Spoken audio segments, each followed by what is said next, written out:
Bonjour à chacun de vous. Toujours impressionnant quand l'église est pleine. J'arrive, je découvre et je dis béni soit le Seigneur pour son peuple, pour ses rachetés, pour ses élus que nous sommes. Pâques, c'est notre fête. Alléluia. S'il y a des fêtes dont nous ne sommes pas sûrs, eh bien pour Pâques, nous sommes sûrs. Pâques, c'est notre fête. Et ce matin, c'est avec beaucoup de joie et beaucoup de réjouissance que nous fêtons le Christ crucifié et ressuscité pour nous. Alléluia. C'est pour toi, mon frère. C'est pour toi, ma sœur. C'est pour moi que Jésus est mort.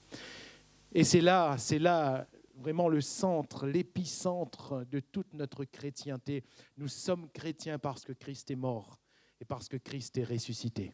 Il y a donc une espérance pour chacun de nous. Alléluia. 1 Corinthiens chapitre 5, verset 7, nous allons faire la lecture des derniers mots de ce verset. 1 Corinthiens 5, 7, nous y reviendrons le long de notre partage ce matin. 1 Corinthiens 5, 7, car Christ, notre Pâques, a été immolé. Amen. Car Christ, notre Pâques, a été immolé. Christ, ma Pâques. Christ, ta Pâques. Notre Christ, alléluia. Notre Jésus. Combien cette Pâques, ou si vous préférez, je vais prendre le terme littéral ici, ce passage, Christ, notre Pâques, combien il est important pour nous. Pourquoi ? Parce que Jésus n'est pas le nom, une formule magique que l'on va prononcer. Jésus n'est pas non plus une personnalité que l'on va vénérer. Jésus n'est absolument pas l'homme, ou si vous préférez, le gourou, le seul rabbi d'une religion qui est la nôtre. Non. Paul, il dit que Christ est notre Pâques. Christ est notre Pâques. Et il y a là une profondeur spirituelle, morale, une profondeur qui détermine toute notre éternité. Christ, notre Pâques. Est-ce que Christ est ta Pâques ? Est-ce que Christ est ma Pâques ?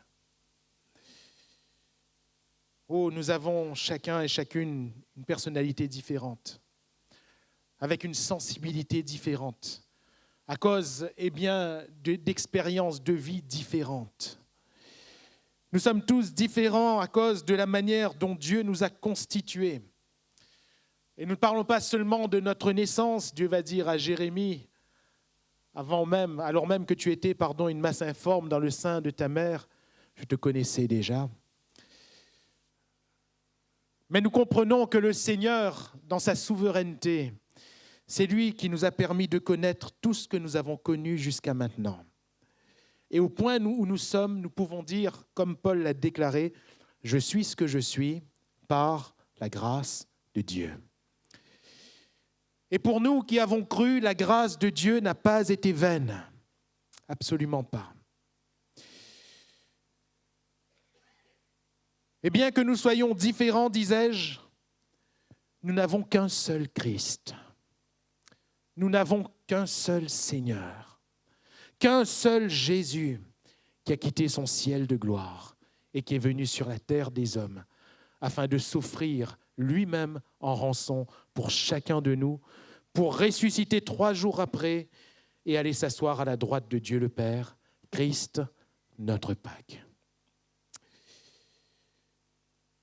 Ouvrons, si vous le voulez bien, ce texte qui est central, qui est initial même par rapport à la Pâques, Exode 12.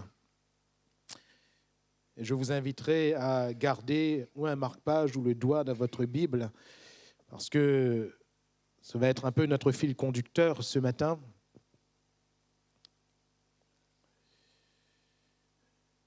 Quand l'apôtre Paul nous dit Christ, notre Pâques, que devons-nous comprendre ? Eh bien, ce matin, au moins 3 choses.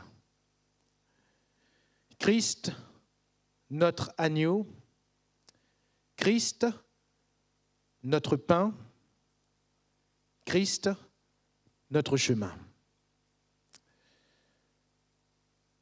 Le verset 3 de Exode 12, « Parlez à toute l'assemblée d'Israël et dites, le 10e jour de ce mois, on prendra un agneau pour chaque famille, un agneau pour chaque maison.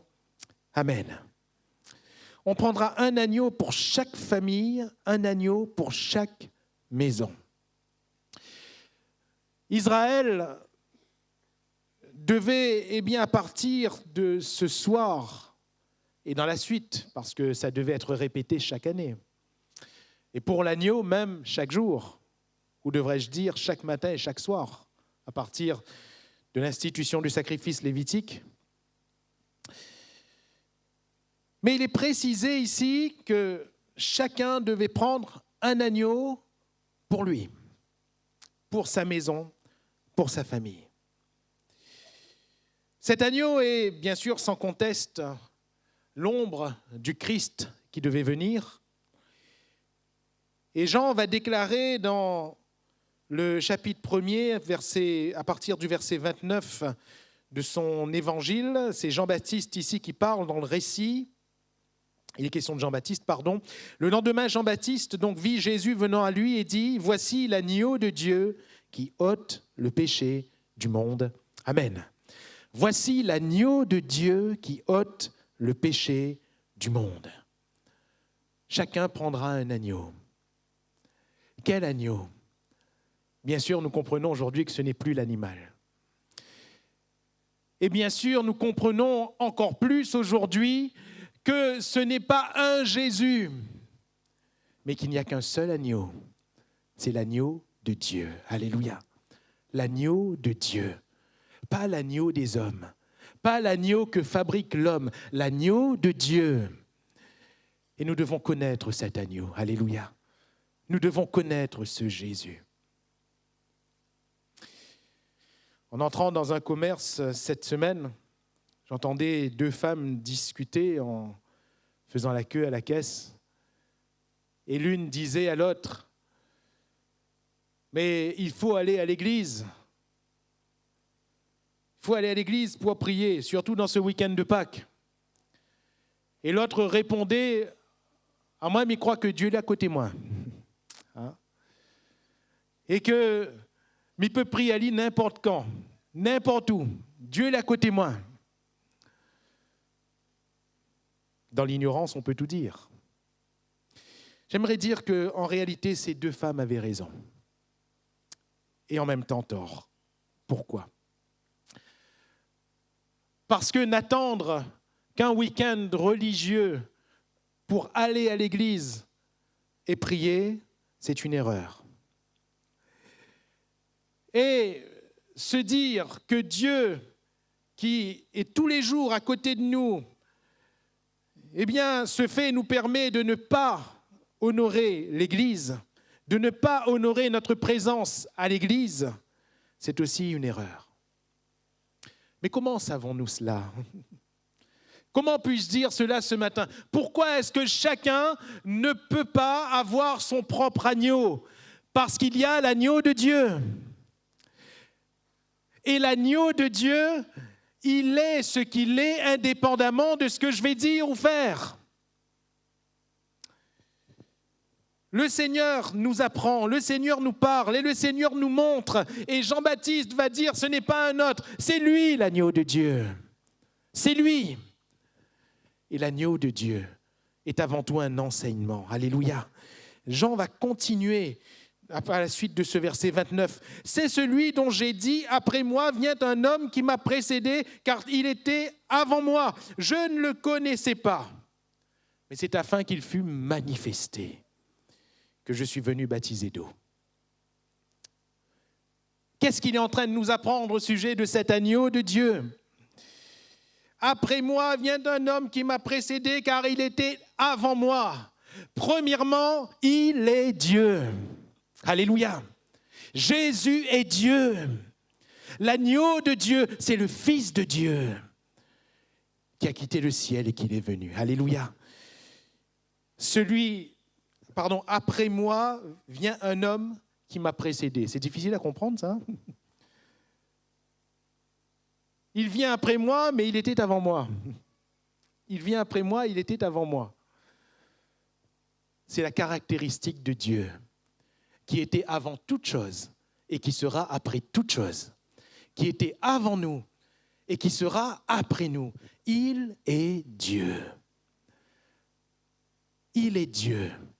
Et cependant, il précise ici, après moi vient un homme, car il est Dieu fait homme. Alléluia. Jésus-Christ est Dieu fait homme. Il a paru, comme va dire Ésaïe, telle une faible plante qui n'avait ni beauté ni éclat pour attirer le regard et dont l'aspect n'avait rien pour nous plaire. Jésus n'a pas paru dans sa gloire de Fils de Dieu. Jésus a paru comme un simple homme. Comme un simple homme. Et j'aimerais rappeler ce matin que Dieu aime et que Dieu agrée la simplicité.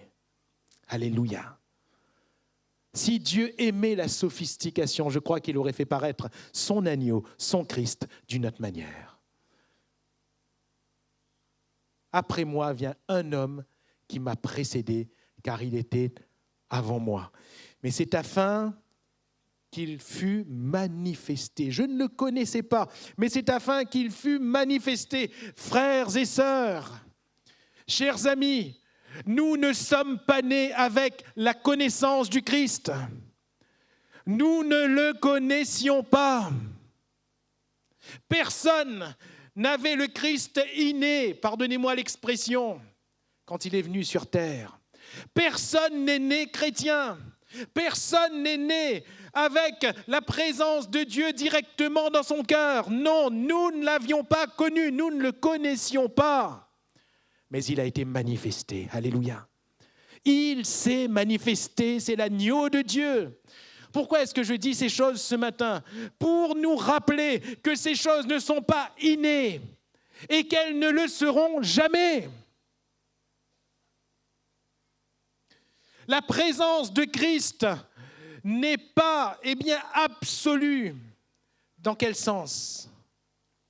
Je ne peux pas dire que parce que j'ai cru un jour que Christ est obligatoirement dans ma vie toujours. Je ne peux pas dire que parce que je l'ai connu un jour, que je le connais parfaitement pour toujours. Voilà pourquoi Pâques et Pâques, c'est un passage dans lequel nous entrons et dans lequel nous grandissons. Alléluia. Nous y reviendrons dans un instant. Jean va rendre ce témoignage, c'est la suite du texte. J'ai vu l'Esprit descendre du ciel comme une colombe et s'arrêter sur lui. Et il répète, je ne le connaissais pas, mais celui qui m'a envoyé baptiser d'eau, celui-là m'a dit, celui sur qui tu verras l'Esprit descendre et s'arrêter, c'est celui qui baptise du Saint-Esprit. Et j'ai vu, et j'ai rendu témoignage qu'il est le Fils de Dieu. Alléluia. Qu'est-ce qu'on apprend ici? Jean-Baptiste ne s'est pas inventé quelque chose. Il a vu et il rend témoignage. Alléluia. Il ne s'est pas inventé un Christ. Il ne s'est pas inventé des signes. Il ne s'est pas inventé un prodige qui s'est passé. Non, il a vu, il a attesté et il rend témoignage. Alléluia. Mes frères et mes sœurs, nous ne devons pas nous inventer des choses, mais nous devons voir Christ dans toute sa splendeur. Nous devons contempler et continuer à contempler la manifestation de Jésus-Christ, le Fils de Dieu. Alléluia. Christ, notre Pâques. Christ, notre Pâques. C'est le Fils de Dieu. C'est lui l'agneau de Dieu.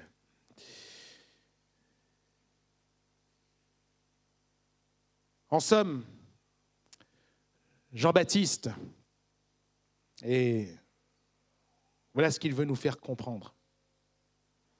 Oui, c'est un prophète. Oui, Jésus va dire que c'est le plus grand homme né de femme. Le plus grand. Pas anodin quand même.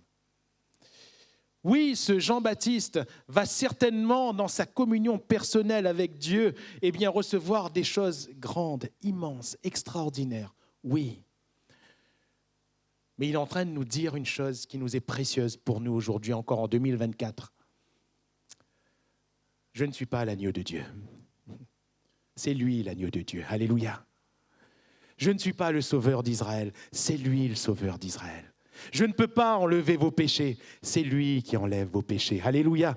Je ne peux pas vous bricoler quelque chose pour le salut. Je ne peux pas vous bricoler quelque chose pour votre délivrance. Non, c'est lui l'agneau de Dieu. Alléluia. Lui pourra vous délivrer, lui pourra vous sauver, lui pourra faire tout ce qu'il faut faire. C'est lui et c'est lui. Alléluia. Notons ensemble que Jean-Baptiste, en tout cas, la Bible ne nous parle pas des miracles qu'il a pu faire. Il n'a peut-être fait aucun miracle. Il n'a peut-être guéri aucun malade. Il n'a peut-être chassé aucun démon. La Bible ne recense rien. Mais cependant, il est appelé le plus grand parce qu'il a devancé et annoncé le plus précieux, Jésus, l'agneau de Dieu. Alléluia. Chacun prendra un agneau. Chacun prendra un agneau. Comprenons deuxièmement que chacun devait prendre un agneau pour sa maison et pour sa famille. Sa maison, c'est quoi ta maison, mon frère, ma sœur? Ta maison, c'est premièrement ta vie. Ta maison, c'est premièrement ton intimité. Ta maison, c'est ton corps. Ta maison, c'est ton cœur. Ta maison, ce sont tes pensées. Et personne ne connaît mieux ta maison si ce n'est toi et Dieu. Personne. Personne. C'est ta maison, c'est ton secret, ton lieu secret. Christ est l'agneau de Dieu pour ma maison. Alléluia. Chaque Israélite devait prendre un agneau pour sa maison. Christ est pour ta vie. Christ est pour ta personne. Christ est pour ta maison. Et chacun doit le prendre pour sa vie, pour sa maison, pour sa personne. Frères, sœurs, chers amis, jeune homme, jeune fille, couple, personne âgée. Tu ne dois pas prendre l'agneau de ton frère, de ta sœur, de ton voisin. C'est ton agneau à toi, tu comprends? C'est ton agneau à toi. Quand on est enfant, on est bien à l'aise et bien content d'être protégé par l'agneau de papa et maman.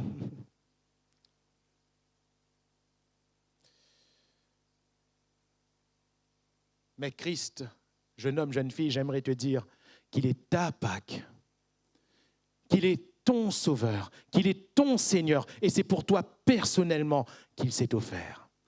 Le Fils de Dieu s'est donné à la croix pour toi personnellement. Personnellement. C'est personnel. C'est personnel. On est très souvent rassuré en tant qu'épouse quant à l'agneau de son mari. Mais ma sœur, j'aimerais te dire que Jésus est ton agneau à toi, qui est mort à la croix pour toi et qui veut te réconforter, toi, ce matin. Alléluia. On est bien content quand on est mari que notre épouse est l'agneau pour le couple. Mais j'aimerais te dire, Marie, j'aimerais nous dire, parce que je suis un mari aussi, j'aimerais nous dire que nous avons la responsabilité première de l'agneau pour la famille. Première.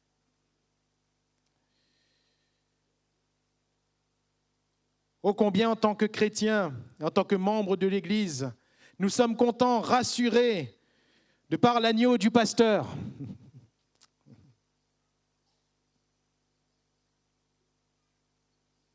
Après tout, le pasteur, il prie. Pasteur, ça ne va pas, viens. Tu sais quelle est la prière la plus grande et la meilleure? Jésus, viens. Jésus, viens, car tu es mon agneau. Alléluia. Ça ne veut pas dire ne plus appeler le pasteur, hein. Mais parfois, on pense que le pasteur, c'est le secours. Ce n'est pas la doctrine. Notre secours, c'est Christ. Parfois, on a compris que notre secours, c'est Christ. Mais on pense que le pasteur, il est plus à l'aise avec Christ. Ce n'est pas vrai. Ce n'est pas vrai. Nous sommes tous des hommes. Tous. Tous. Parfois, on dit, oui, Christ est Christ, le pasteur, c'est le pasteur. Mais le pasteur, on dirait, il a un peu plus un petit piston.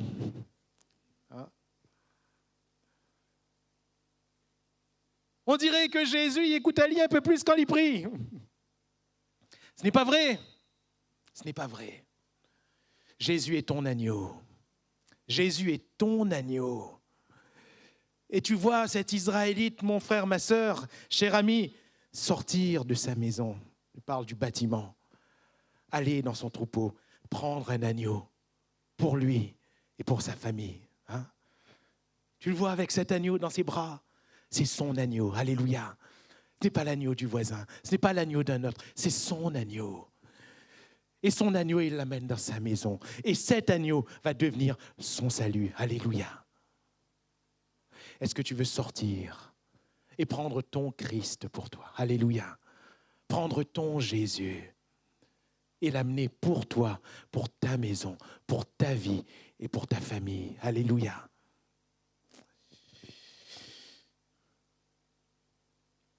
Christ est notre Pâques. Et ce soir-là, l'agneau devait être immolé.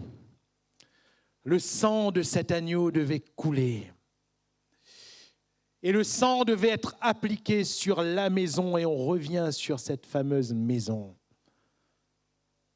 Frères et sœurs, le sang de l'agneau de Dieu doit être appliqué sur notre vie. Alléluia.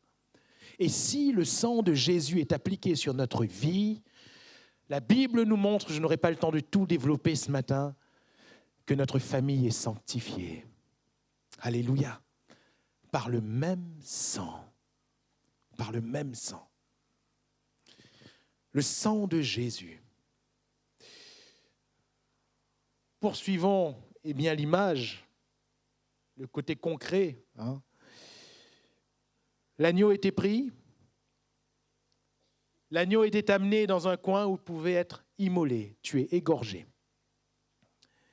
Et le sang était répandu. De la même manière, l'agneau de Dieu est allé jusqu'à la croix. Et Jésus-Christ a été immolé. Et son sang a été répandu. Son sang a coulé, coulé, coulé abondamment. Il ne s'agit pas de quelques gouttes. Mais le sang a coulé abondamment. Pourquoi? Sans effusion de sang, il n'y a pas de pardon. Le sang a coulé. Oui, le sang a coulé. Mais ça ne devait pas s'arrêter à là. L'agneau ne devait pas juste être égorgé. Le sang ne devait pas faire que couler. Le sang devait être pris et appliqué.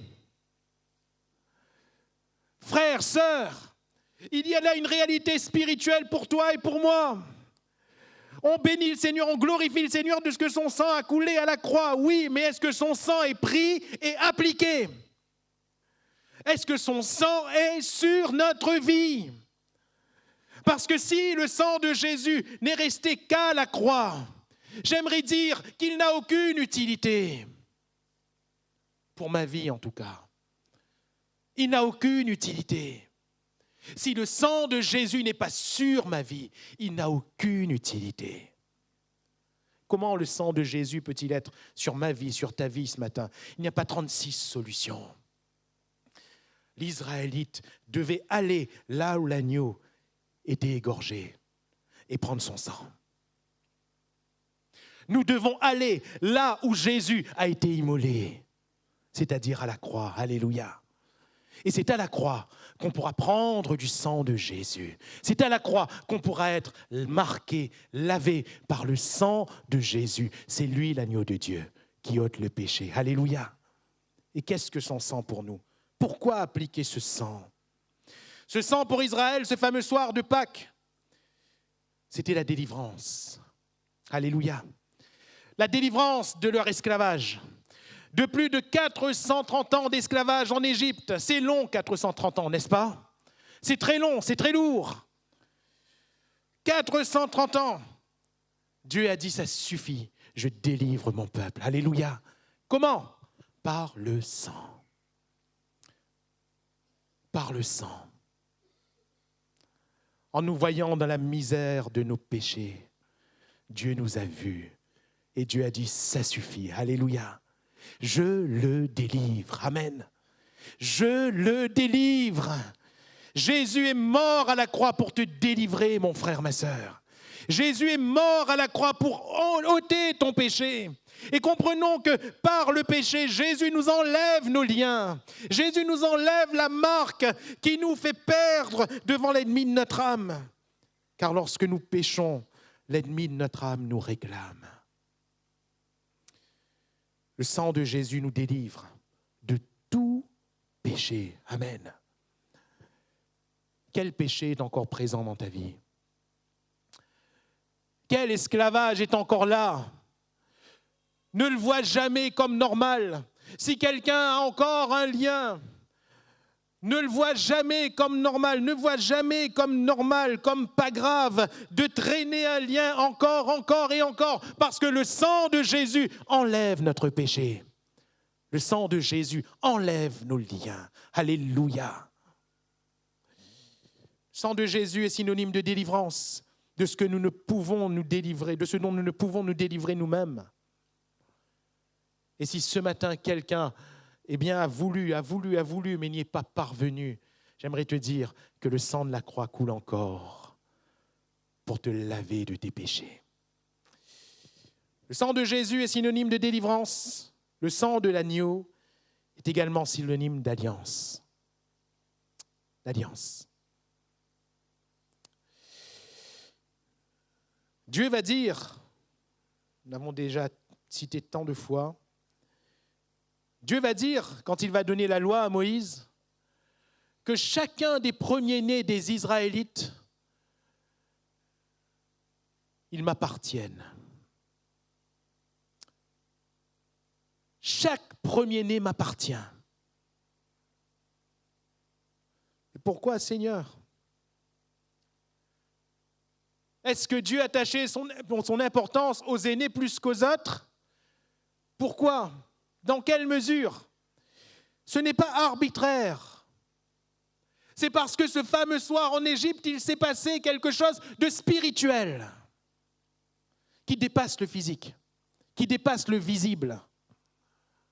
Qu'est-ce qui s'est passé ce soir-là quand le sang de l'agneau a été appliqué sur le linteau? Dans tout le pays d'Égypte, l'ange de la destruction passait de maison en maison, de maison en maison.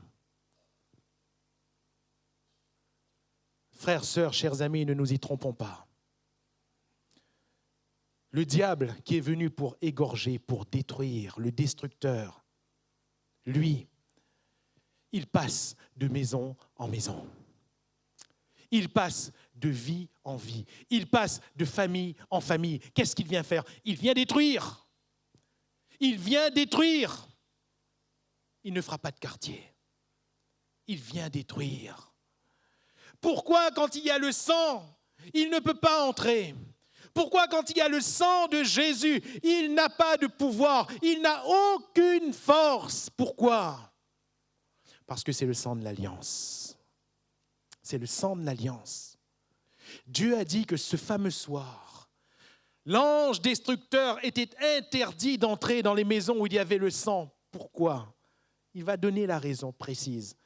Il n'y avait pas un effet magique. Non, pourquoi? Parce que par le sang, ces premiers-nés échappaient à la mort car ils appartenaient à Dieu. Alléluia. Ce n'est pas anodin, n'est-ce pas? Ce n'est pas qu'une application ponctuelle du sang qui a fait qu'à ce moment-là seulement, l'ange de la mort ne pouvait pas les toucher. Ce n'est pas ça. À partir de ce sang appliqué, chaque premier-né appartenait éternellement à Dieu. Frères, sœurs, par le sang de Jésus, nous appartenons éternellement à Dieu. Dieu appartient éternellement à Dieu. J'appartiens éternellement à Dieu. Nous ne comprenons peut-être pas tout, nous n'avons peut-être pas toute la révélation, mais ce qui est important et primordial, c'est que nous appartenions à Dieu par le sang de Jésus. Et ce matin, l'Esprit de Dieu nous réclame à cause de ce sang. Voilà pourquoi, mon frère, ma sœur, quand nous prenons une voie de travers, l'Esprit de Dieu nous réclame. Voilà pourquoi, quand nous avons fait alliance par ce sang, Jésus a dit c'est le sang de l'alliance. Quand nous avons fait alliance par le sang de Jésus, l'Esprit de Dieu nous réclame. Il y a une tristesse dans notre cœur quand nous ne sommes plus dans les voies de Dieu. Il y a une tristesse dans notre cœur quand nous manquons le but, quand nous péchons contre Dieu. L'Esprit de Dieu nous réclame. Et j'aimerais dire ce matin, heureusement qu'il y a cette tristesse. Heureusement. Parce que sinon, nous aurions la folie de penser qu'on est bien avec le Seigneur tout en vivant dans notre péché. J'espère qu'il n'y a pas de folie au milieu de nous ce matin. Le sang de Jésus, synonyme de délivrance. Le sang de Jésus, synonyme d'alliance. Le sang de Jésus, synonyme de changement. Ou devrais-je dire de transformation. Celui qui est en Christ est une nouvelle créature. Les choses anciennes sont passées, toutes choses sont devenues nouvelles. Voilà pourquoi Israël, un peuple d'esclaves, est devenu le peuple de Dieu. Par ce sang. Un peuple d'esclaves est devenu le peuple de Dieu. L'identité est changée. Souvent, nous voyons dans la parole de Dieu que quand le Seigneur vient dans une vie, l'identité est changée. Quand il y a rencontre entre l'homme et Dieu, l'identité est changée. Abraham devient Abraham, et de père élevé devient père d'une multitude.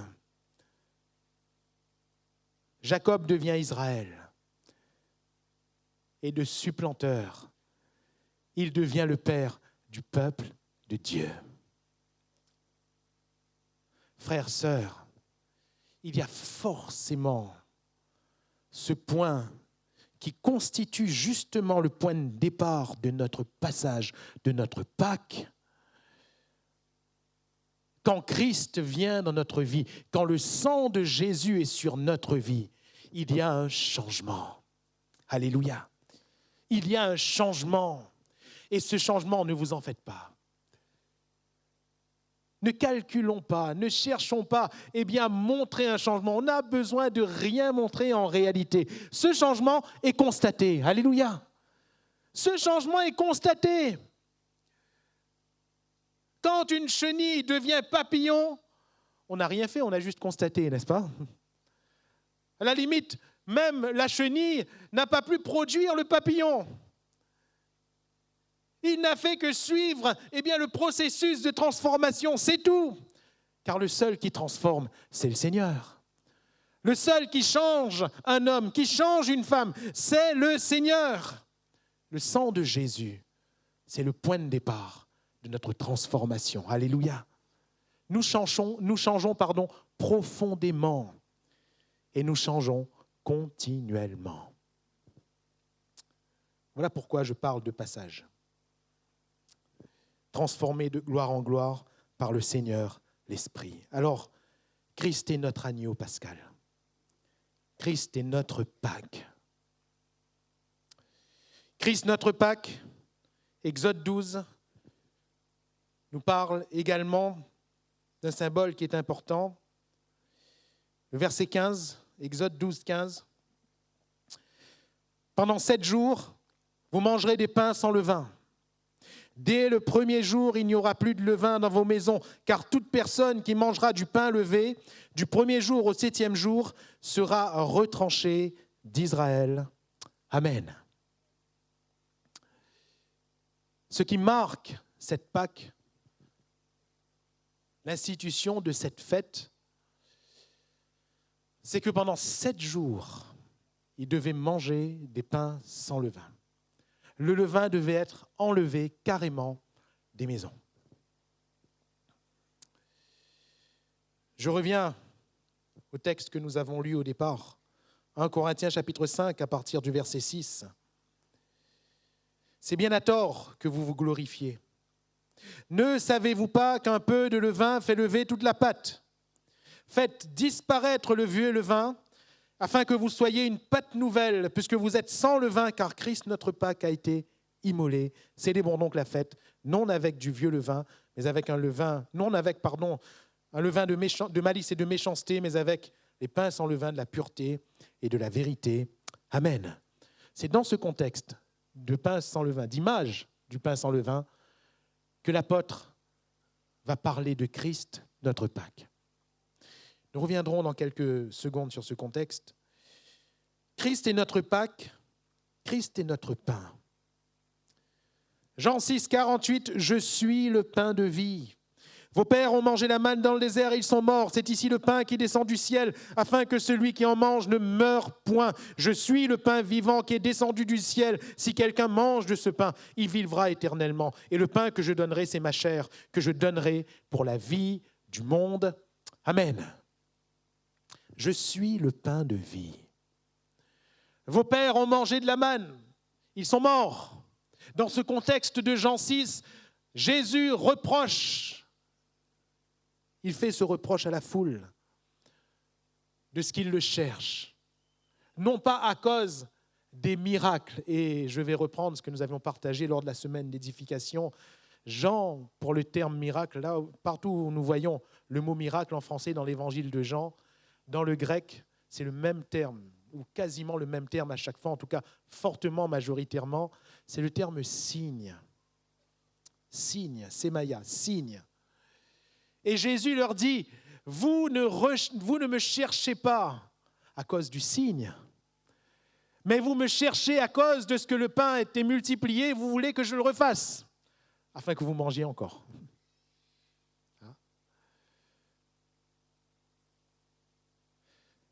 Souvent, ne cherchons-nous pas le Seigneur pour ce qu'il fait, plutôt que pour ce qu'il nous montre ?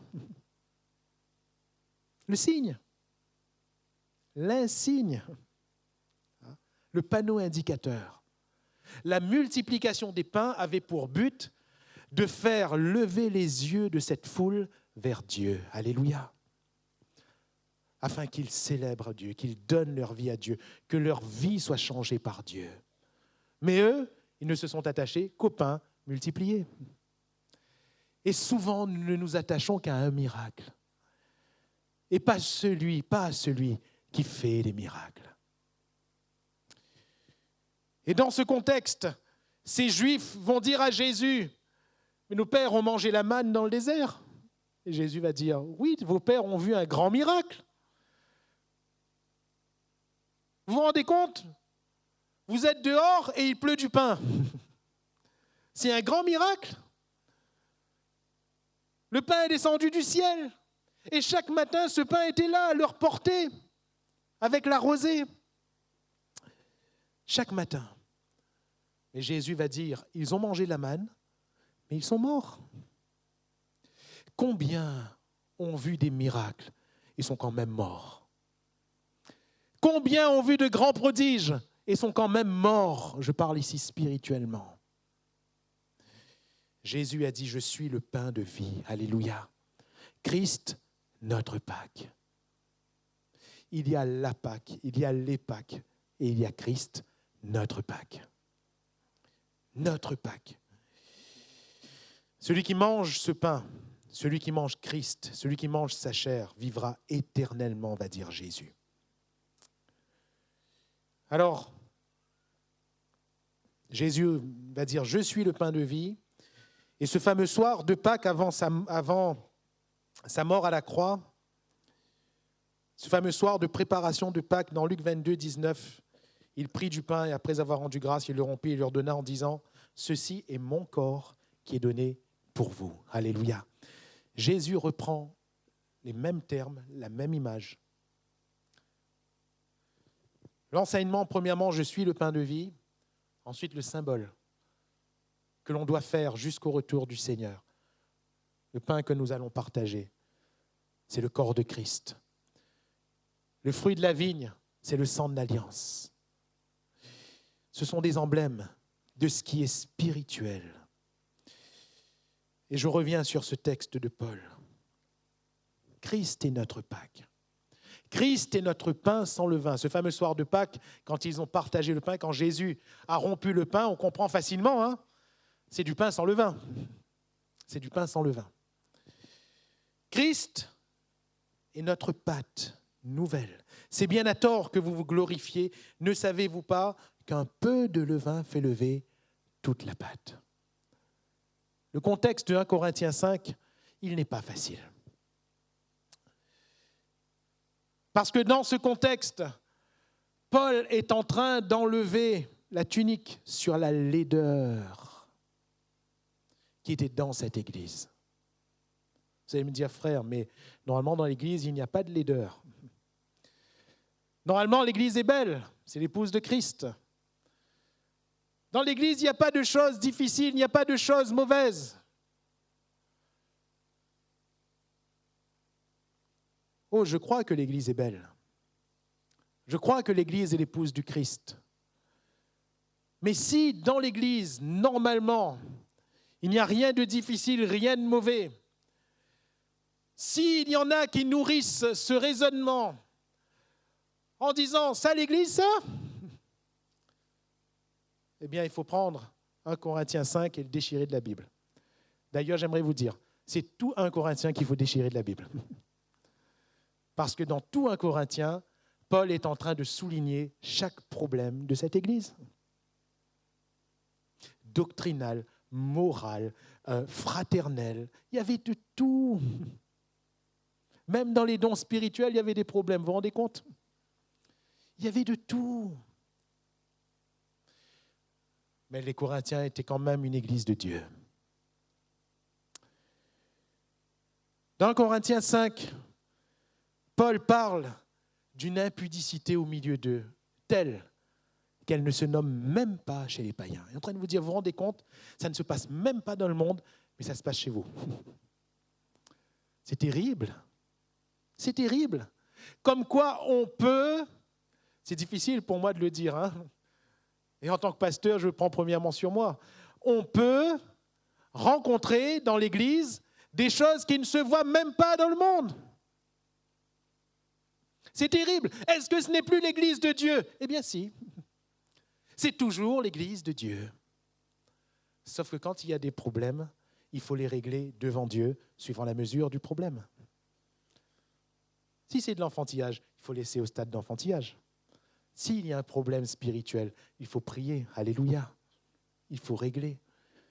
Mais il y a eu et il y aura des problèmes. Dans ce contexte d'immoralité sans nom, puisqu'ici un homme s'est marié avec sa belle-mère, c'est dur, hein? C'est dur, hein? Un homme s'est marié avec sa belle-mère.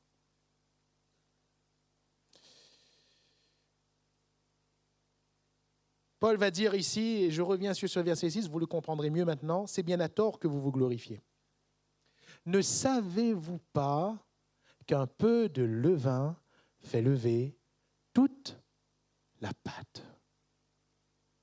Et mes frères et mes sœurs, j'aimerais dépeindre une réalité malheureuse qui appartient fort malheureusement à notre monde chrétien. On se rassemble en tant qu'Église, on adore le Seigneur, on chante le Seigneur, on loue le Seigneur, on bénit le Seigneur, on écoute la parole du Seigneur, on a tous le nom du Seigneur à la bouche.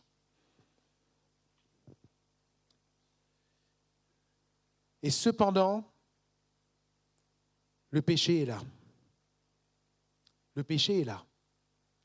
Et parfois dans notre propre vie, le problème n'est pas là. Nous sommes tous des hommes et des femmes. Le péché, eh bien, il peut arriver à tous. Le problème n'est pas là. On peut tous tomber. C'est pour cela que la Bible nous dit que celui qui croit être debout, prenne garde de tomber. Celui qui croit être debout, ça veut dire qu'il croit être debout, mais il n'est pas forcément debout, n'est-ce pas?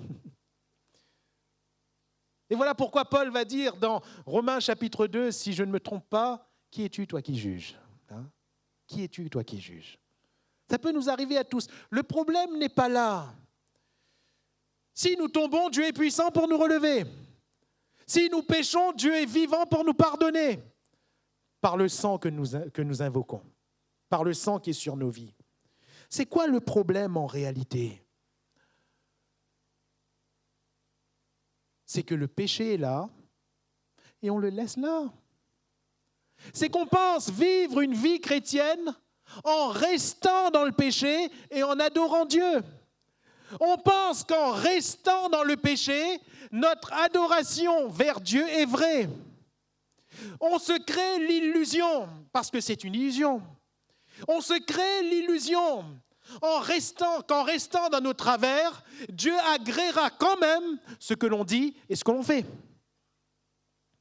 C'est une illusion très grave que Paul va dénoncer très, très sévèrement dans ce passage. Et il va leur dire, ça ne vous gêne pas. Ça ne vous gêne pas. Il y a un tel acte, et il y en a d'autres. Il y a un tel acte au milieu de vous. Je pense que Paul ici souligne exprès ce qui certainement était le plus grave. Il y a ces choses, ce genre de choses au milieu de vous, et ça ne vous gêne pas. Mon frère, ma sœur, Dieu s'occupe de l'Église. Alléluia. Nous croyons que Dieu s'occupe de l'Église. Mais parfois, ne sommes-nous pas gênés par rapport à ce qui est dans notre propre vie? Et que nous sommes en train de traîner et traîner encore, en se créant l'illusion, la virtualité d'être agréable à Dieu. Eh bien, j'aimerais vous dire une chose.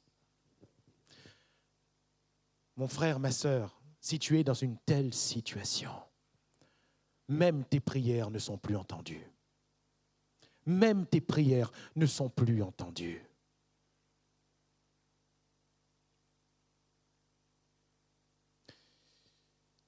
Il faut passer. Il faut arrêter avec cette virtualité. Vous avez remarqué, on est dans un monde de virtualité.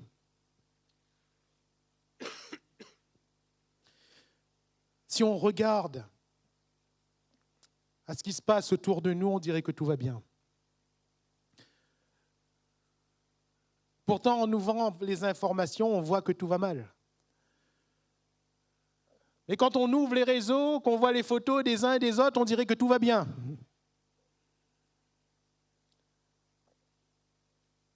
Une fois, véridique.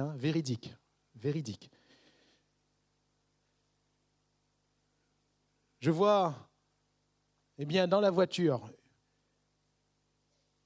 une femme, j'étais dans ma voiture, et à côté, dans la voiture d'à côté, ils avaient les vitres ouvertes. Et sans trop prêter attention, à un moment donné, c'était tellement fort, je n'ai plus qu'entendre. Une femme en train de se disputer, mais très très gravement avec son mari, avec les insultes et tout, mais ça y allait. Et le mari sort de la voiture en colère et claque la porte, boum. J'avais cru tellement c'était fort que les vitres allaient exploser. Mes vitres, pas les siennes. Tellement c'était fort.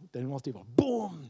Et il s'en va, il ressort des insultes en sortant. Et la femme qui repasse la tête par la fenêtre et qui ressort des insultes, en colère. Et moi, je regarde, je dis, mais qu'est-ce qui va se passer maintenant? Et vous savez ce qui s'est passé? Tout de suite, même pas quelques secondes après. Tout de suite, cette femme a pris son téléphone et a fait...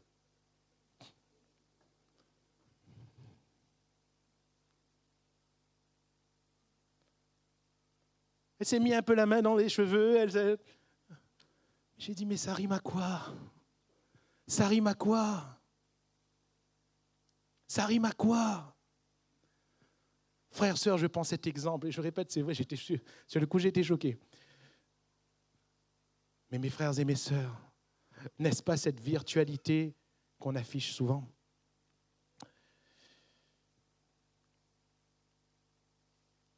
Ça ne va pas. Il y a des choses graves, il y a des péchés graves dans notre vie, mais ce n'est pas grave, j'adore le Seigneur, il m'entend. Dieu est bon, c'est une virtualité, c'est une illusion. Paul dit d'arrêter avec cette illusion. Faites disparaître le vieux levain. Soyez une pâte nouvelle. Vous êtes sans levain. Alléluia. Vous êtes sans levain, car Christ, votre Pâque. Alléluia. Christ est notre pain. Amen. Le pain sans levain. Nous prenons le corps du Christ. Eh bien, sachons-le, c'est un corps sans péché que nous prenons. C'est un corps sans péché que spirituellement nous ingérons. Et j'aime Jésus parce qu'il est sans péché. Alléluia. Eh bien, Jésus est mort afin que vous et moi, nous soyons sans péché.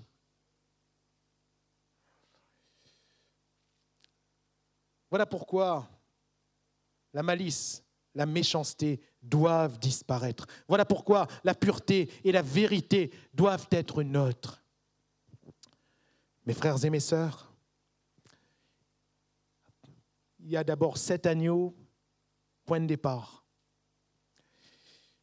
Et il y a ici une attitude que Paul nous invite à avoir.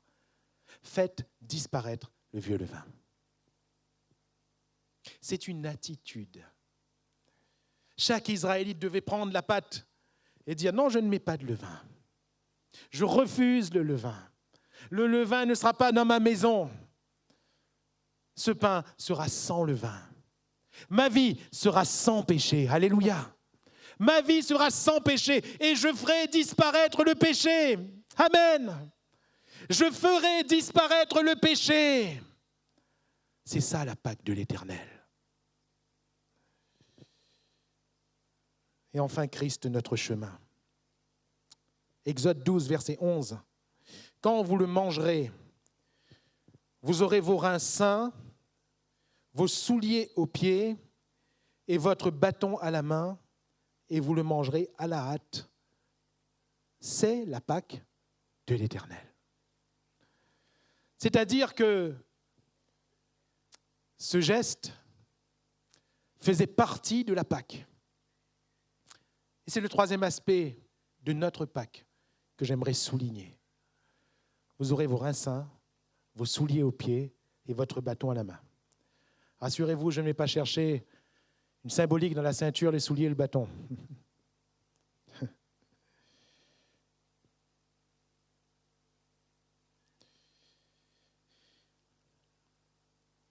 La réalité ici, c'est tout simplement que le Seigneur leur demandait d'être prêts à prendre la route. N'est-ce pas?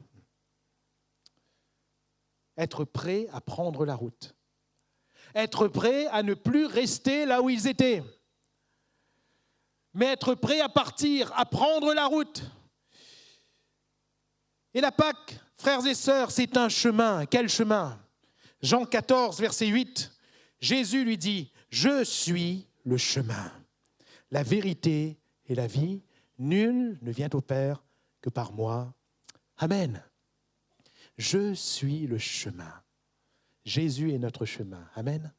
Il est notre agneau. Il est notre pain sans levain. Il est notre chemin. Christ, notre Pâque.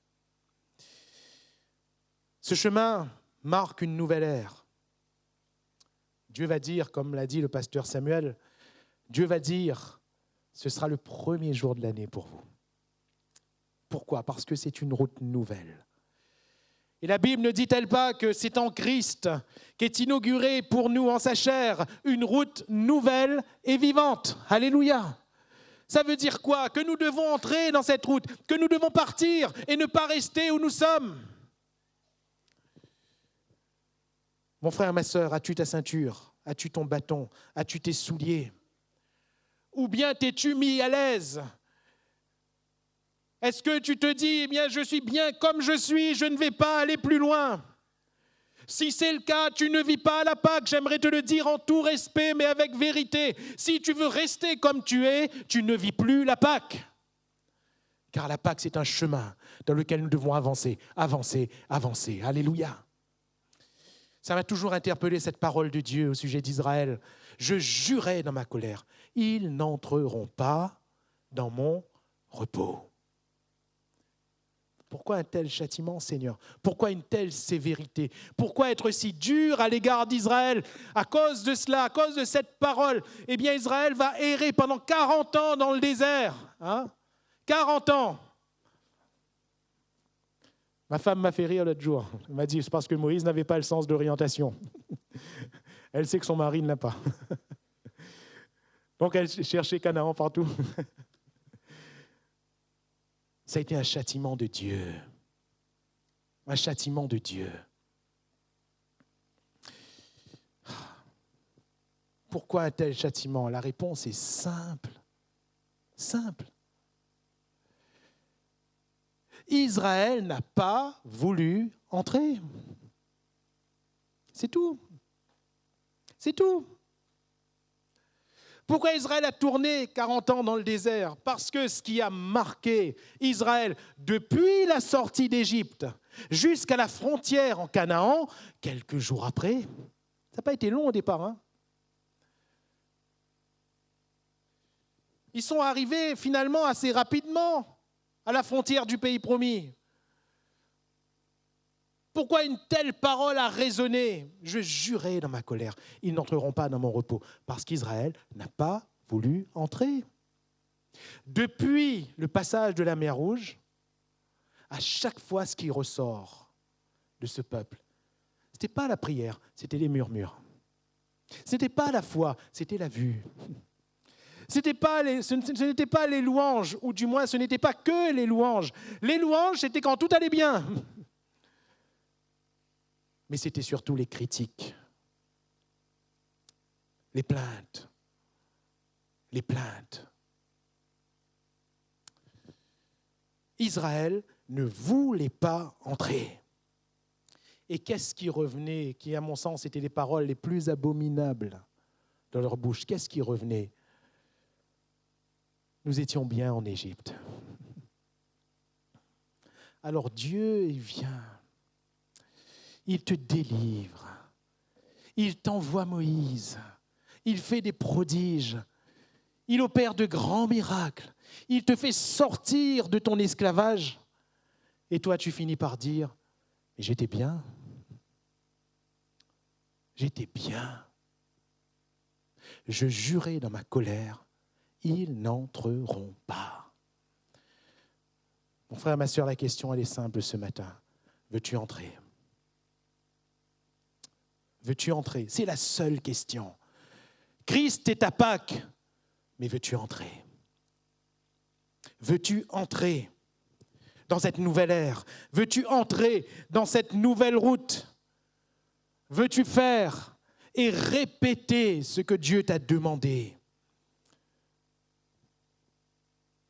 Que veux-tu faire? Le chemin est là. Nous n'avons plus à le frayer.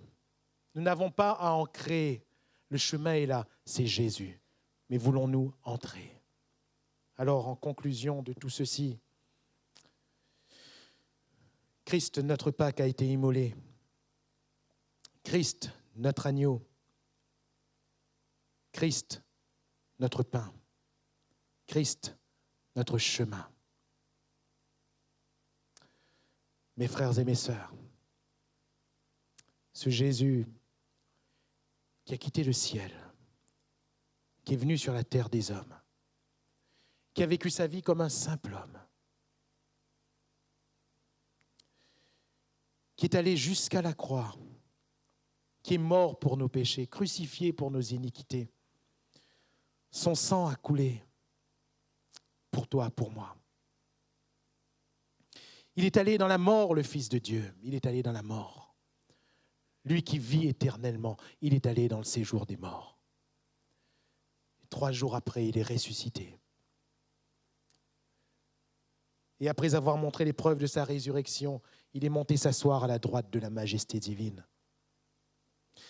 Il a envoyé son esprit sur ceux qui croyaient en lui. Et il revient bientôt pour nous chercher. Christ, notre Pâque. Est-ce que son sang est encore sur ma vie? Est-ce que son sang est encore sur ta vie? C'est-à-dire, es-tu encore allé prendre ce sang à la croix pour l'appliquer sur ta vie? Est-ce que tu as fait disparaître le vieux levain? Est-ce que tu continues à dire non au péché? Est-ce que tu es entré dans ce chemin? Est-ce que tu es entré dans la promesse? Ou est-ce que tu refuses d'y entrer? Nous sommes, vous et moi, devant Dieu. Et tous, nous pouvons dire de belles choses. Mais qu'est-ce que la réalité? Est-ce que nous pouvons tous dire ce matin, Christ, notre Pâque. Christ, ma Pâque.